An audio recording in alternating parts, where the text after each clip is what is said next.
Like, how do we Yes. know, like, the authors of the Gospels and the Oh, epistles? that's easy. You have what's called church history. For example, you have someone named Irenaeus, and this is the system that Muslims use to try to prove their chains of transmission called the Isnad Sanad. All right.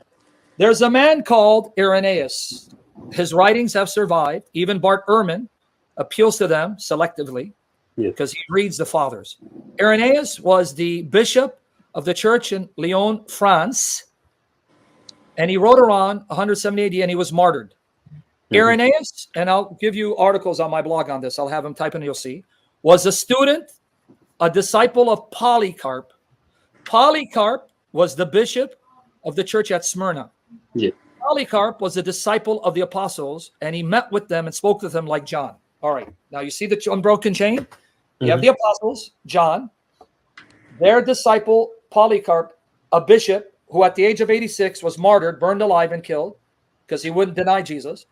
And his disciple, Irenaeus, who was a bishop in France, and he too died as a martyr, and they all died as martyrs gladly. Irenaeus says Matthew wrote Matthew, Mark wrote Mark, Luke wrote Luke and Acts, and John wrote John. This is an unbroken chain from Polycarp, from John, and there's no reason why we should belie or doubt his testimony, because, second line of evidence, there's not a single shred of manuscript evidence where you find any copy of the Gospels, any manuscript you find that has the first page, every single one has the Gospel according to Matthew, the Gospel according to Mark, the Gospel according to Luke. You do not find any competing, conflicting names to the authorship of the Gospels. That's the second line of evidence. Third line of evidence.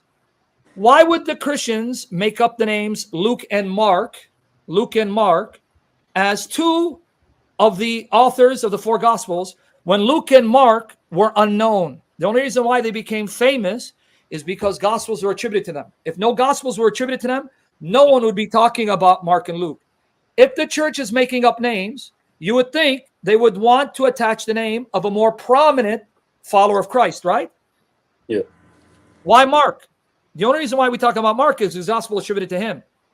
If there was no gospel attributed to Mark, no one would be talking of Mark.